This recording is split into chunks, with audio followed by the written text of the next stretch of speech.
ఆకాశవాణి ప్రాంతీయ వార్తలు చదువుతున్నది సుగుణ. ముఖ్యాంశాలు: దేశవ్యాప్తంగా పలు తీర్థయాత్ర, పర్యాటక ప్రదేశాలను అభివృద్ది చేసే 43 ప్రాజెక్టులను ప్రధానమంత్రి నరేంద్ర మోదీ ఈరోజు ప్రారంభించనున్నారు. వైఎస్సార్ చేయూతలో భాగంగా అనకాపల్లి జిల్లాలో 4వ విడత నిధులను ఆంధ్రప్రదేశ్ ముఖ్యమంత్రి వైఎస్ జగన్మోహన్ రెడ్డి ఈరోజు విడుదల చేస్తారు. తెలంగాణలోని సికింద్రాబాద్ బొల్లారంలోని రాష్టపతి నిలయంలో ఏర్పాటు చేసిన సందర్శకుల విడిది కేంద్రాన్ని రాష్టపతి ద్రౌపది ముర్ము దృశ్య మాధ్యమ విధానం ద్వారా ప్రారంభించారు. డిజిటల్ మాధ్యమం ద్వారా రైతు సమస్యలను పరిష్కరించాలనే లక్ష్యంతో తెలంగాణ ప్రభుత్వం రైతు నేస్తం కార్యక్రమాన్ని తీసుకొచ్చిందని ముఖ్యమంత్రి రేవంత్ రెడ్డి పేర్కొన్నారు. ఆంధ్రప్రదేశ్లో మానవ హక్కుల ఉల్లంఘన కేసులకు సంబంధించి విజయవాడలో బహిరంగ విచారణను నిర్వహించినట్లు జాతీయ మానవ హక్కుల commission chairperson justice Arun Mishra తెలిపారు.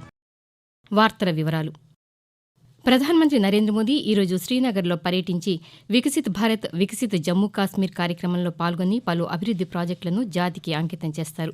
స్వదేశ్ దర్శన్, ప్రసాద్ పథకాల కింద 1,400 కోట్ల రూపాయలకు పైగా విలువైన పర్యాటక రంగానికి సంబంధించిన బహుళ ప్రాజెక్టులను కూడా ఆయన దేశానికి అంకితం చేస్తారు.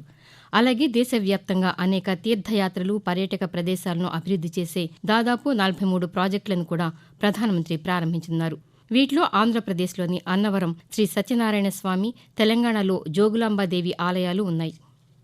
సంగీత, నృత్య, నాటక రంగాల్లో విశేష ప్రతిభ కనబరిచిన పలువురికి సంగీత నాటక అకాడమీ పురస్కారాలను రాష్టపతి ద్రౌపది ముర్ము ప్రదానం చేశారు. నిన్న ఢిల్లీ విజ్ఞాన్ భవన్లో నిర్వహించిన కార్యక్రమంలో 2022-23 సంవత్సరాలకు గాను విజేతలకు రాష్టపతి పురస్కారాలు బహుకరించారు. ప్రముఖ కూచిపూడి నృత్యకారులు రాజా రాధారెడ్డి 2022-23 గాను సంగీత నాటక అకాడమీ ఫెలోషిప్ అందుకున్నారు. వీరితో పాటు ఆంధ్రప్రదేశ్లోని గూడూరుకు చెందిన వి. సుబ్రహ్మణ్యం, విశాఖపట్నానికి చెందిన ఎం. సుధారాణి 2022 సంవత్సరానికి అందుకున్నారు. కర్నూలుకు చెందిన ఎం. ఉషా గాయత్రి, అవనిగడ్డకు చెందిన ఎల్.వి. గంగాధర శాస్త్రి 2023 సంవత్సరానికి గాను పురస్కారాలు అందుకున్నారు.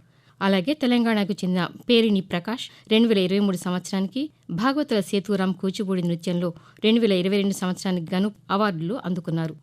ఈ సందర్భంగా రాష్టపతి మాట్లాడుతూ భారత సంస్కృతి సంప్రదాయాలలో ప్రదర్శన కళలకు విశిష్ట స్థానం ఉందన్నారు. ప్రాచీన కాలం నుంచి కళారూపాలకు ఎంతో గౌరవం ఉందని అన్నారు. తెలంగాణలోని సికింద్రాబాద్ బొల్లారంలోని రాష్టపతి నిలయంలో ఏర్పాటు చేసిన సందర్శకుల విడిది కేంద్రం, విజిటర్స్ ఫెసిలిటేషన్ సెంటర్, పూల గడియారాన్ని రాష్టపతి ద్రౌపది ముర్ము దృశ్య మాధ్యమ విధానం ద్వారా నిన్న ప్రారంభించారు. ఈ కార్యక్రమంలో Telangana governor doctor Tamilisai Soundararajan, BC సంక్షేమ శాఖ మంత్రి పొన్నం ప్రభాకర్ పాల్గొన్నారు. ఈ సందర్భంగా రాష్టపతి నిలయం ప్రాంగణంలో ఏర్పాటు చేసిన చేనేత హస్తకళల ప్రదర్శనను గవర్నర్, మంత్రి కలిసి ప్రారంభించారు. ఈ ప్రారంభోత్సవాలను పురస్కరించుకుని మంత్రి రాష్టపతికి తెలంగాణ ప్రభుత్వం తరపున ధన్యవాదాలు తెలిపారు. సంవత్సర కాలంలో రాష్టపతి నిలయాన్ని 1,00,000 మంది పర్యాటకులు సందర్శించారని వివరించారు. డిజిటల్ మాధ్యమం ద్వారా రైతుల సమస్యలను పరిష్కరించాలనే లక్ష్యంతో తెలంగాణ ప్రభుత్వం రైతు నేస్తం కార్యక్రమాన్ని తీసుకొచ్చిందని ముఖ్యమంత్రి రేవంత్ రెడ్డి పేర్కొన్నారు. రైతు నేస్తం కార్యక్రమాన్ని దృశ్య మాధ్యమం ద్వారా హైదరాబాద్లో ముఖ్యమంత్రి నిన్న ప్రారంభించారు. ఈ సందర్భంగా రాష్ట్ర వ్యాప్తంగా ఏర్పాటు చేసిన 110 రైతు వేదికల ద్వారా రైతులతో ముఖ్యమంత్రి సంభాషించారు. ఈ కార్యక్రమంలో ఉప ముఖ్యమంత్రి భట్టి విక్రమార్క, తెలంగాణ వ్యవసాయ శాఖ మంత్రి తుమ్మల నాగేశ్వరరావు పాల్గొన్నారు. ఈ సందర్భంగా వారు మాట్లాడుతూ ప్రభుత్వం రైతులను అన్ని విధాలుగా ఆదుకుంటుందని తెలిపారు. ప్రస్తుతం తెలంగాణలో ప్రతి శాసనసభ నియోజకవర్గానికి ఒక క్లస్టర్ చొప్పున రైతు వేదికను ఎంపిక చేసిన ప్రభుత్వం త్వరలో దశలవారీగా మొత్తం 2,601 క్లస్టర్లను ఏర్పాటు చేసి దృశ్య మాధ్యమ సదుపాయం కల్పించనుందని పేర్కొన్నారు. ఈ కార్యక్రమం ద్వారా రైతులకు వ్యవసాయ విస్తరణ సేవలతో పాటు శాస్త్ర సాంకేతిక పరిజ్ఞానం అందించనున్నామని వివరించారు. మౌలిక వసతుల కల్పనకు కేంద్ర రాష్ట్ర ప్రభుత్వాలు ఎంతో ప్రాధాన్యతనిస్తున్నాయని ఆంధ్రప్రదేశ్ రవాణా శాఖ మంత్రి పినిపే విశ్వరూప్ పేర్కొన్నారు. డాక్టర్ బిఆర్ అంబేద్కర్ కోనసీమ జిల్లా వైనతేయ వాడ్రేవుపల్లిలో 1.2 కోట్ల రూపాయలతో నిర్మించనున్న శ్రీరామ సేతు వారధి, లూటుకురుపై వంతెన నిర్మాణ పనులకు అమలాపురం పార్లమెంటు సభ్యురాలు చింతా అనురాధతో కలిసి శంకుస్థాపన చేశారు. ఈ సందర్భంగా మంత్రి మాట్లాడుతూ అమలాపురం నియోజకవర్గ పరిధిలో పలు అభివృద్ది పనులను ప్రారంభించడం జరిగిందని తెలిపారు. చింతా అనురాధ మాట్లాడుతూ రాష్ట్ర ప్రభుత్వం మౌలిక సదుపాయాల కల్పనకు, సంక్షేమానికి ప్రాధాన్యతనిస్తోందని పేర్కొన్నారు. ఆకాశవాణి ప్రాంతీయ వార్తలు వింటున్నారు. ఆంధ్రప్రదేశ్లో మానవ హక్కుల ఉల్లంఘన కేసులకు సంబంధించి విజయవాడలో నిర్వహించిన క్యాంప్ సిట్టింగ్, బహిరంగ విచారణ విజయవంతంగా నిర్వహించినట్లు జాతీయ మానవ హక్కుల commission NHRC chairperson justice Arun Mishra తెలిపారు. అరుణ్ మిశ్రా ఆధ్వర్యంలోని బృందం విజయవాడలోని పోలీస్ కమాండ్ కంట్రోల్ కేంద్రంలో మానవ హక్కుల ఉల్లంఘన కేసుల విచారణను నిన్న నిర్వహించింది. అనంతరం రాష్ట్ర ప్రభుత్వ ఉన్నతాధికారులతో స్వచ్ఛంద సంస్థలు, పౌర సమాజ సంస్థలు, మానవ హక్కుల అధికారులతో సమావేశమయ్యారు. ఈ సందర్భంగా జస్టిస్ అరుణ్ మిశ్రా పాతికేయులతో మాట్లాడుతూ క్యాంపు సిట్టింగ్లో భాగంగా 30 కేసులను విచారించి తగిన మార్గదర్శకాలు, ఆదేశాలు జారీ చేసినట్లు తెలిపారు. సంబంధిత రాష్ట్ర ప్రభుత్వ అధికారులు, ఫిర్యాదుదారుల సమక్షంలో కేసులను విచారించినట్లు ఆయన పేర్కొంటూ These are the cases which we have taken up today. There was cooperation from the side of the state government and there were matters were pursued by the complainants also with equal force. We are happy with the situation that everybody cooperated and in the decision of the cases so we could decide the cases. ఆంధ్రప్రదేశ్లో ఈ రోజు జరగనున్న intermediate ద్వితీయ సంవత్సరం గణితం paper 2, వృక్షశాస్త్రం paper 2, పౌరశాస్త్రం paper 2కు set 2 ప్రశ్నాపత్రాన్ని, తెలంగాణలో ఈ రోజు జరగనున్న ఇంటర్మీడియట్ ద్వితీయ సంవత్సరం గణితం పేపర్ 2B, జంతుశాస్త్రం పేపర్ 2, చరిత్ర పేపర్ 2 పరీక్షకు సెట్ సి ప్రశ్నపత్రాన్ని ఎంపిక చేసినట్లు ఇరు రాష్ట్రాల ఇంటర్మీడియట్ బోర్డు అధికారులు కొద్దిసేపటి క్రితం ఆకాశవాణికి తెలియజేశారు. తెలంగాణలో నిర్వహించిన గ్రూప్ 1, గ్రూప్ 2, గ్రూప్ 3 పరీక్షల షెడ్యూల్ను Telangana public service commission TSPSC నిన్న విడుదల చేసింది. 563 ఉద్యోగాల భర్తీకి ఇటీవల విడుదల చేసిన గ్రూప్ 1 నోటిఫికేషన్కు జూన్ 6న ప్రిలిమినరీ పరీక్ష B, అక్టోబర్ 21న మెయిన్స్ పరీక్ష నిర్వహించనున్నారు. అలాగే మొత్తం 783 ఉద్యోగాల భర్తీకి నిర్వహించే గ్రూప్ 2 పరీక్షలు ఆగస్టు 7, 8 తేదీల్లో నిర్వహించాలని కమిషన్ నిర్ణయించింది.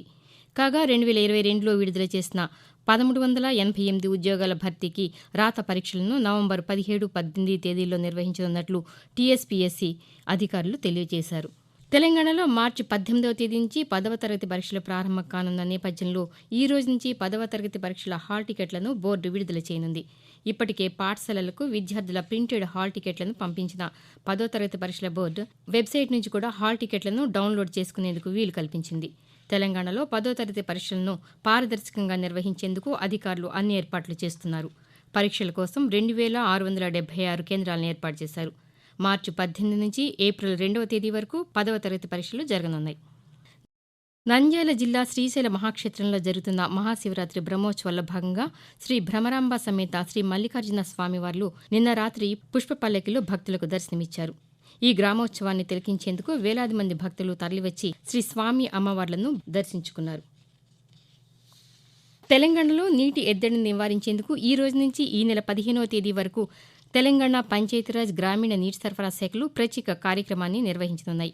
గ్రామీణ మంచినీటి సరఫరా వ్యవస్థ, మౌలిక సదుపాయాల కల్పన, మరమ్మతులు, వార్షిక నిర్వహణ పనులు నిర్వహించాలని పంచాయతీరాజ్ అధికారులను ఆదేశించింది.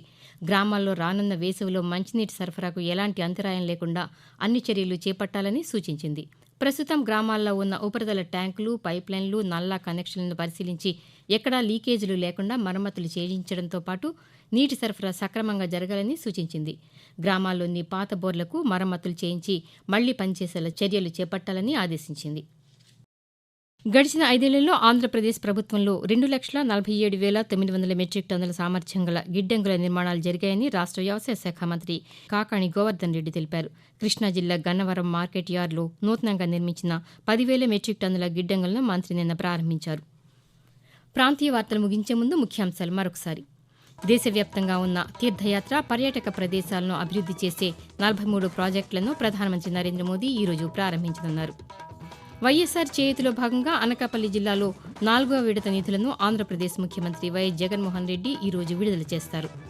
తెలంగాణలోని సికింద్రాబాద్ బొల్లారంలోని రాష్ట్రపతి నిలయంలో ఏర్పాటు చేసిన సందర్శకుల విడిది కేంద్రాన్ని రాష్ట్రపతి ద్రౌపది ముర్ము దృశ్య మాధ్యమ విధానం ద్వారా ప్రారంభించారు. డిజిటల్ మాధ్యమం ద్వారా రైతు సమస్యలను పరిష్కరించాలనే లక్ష్యంతో తెలంగాణ ప్రభుత్వం రైతు నేస్తం కార్యక్రమాన్ని తీసుకొచ్చిందని ముఖ్యమంత్రి రేవంత్ రెడ్డి పేర్కొన్నారు.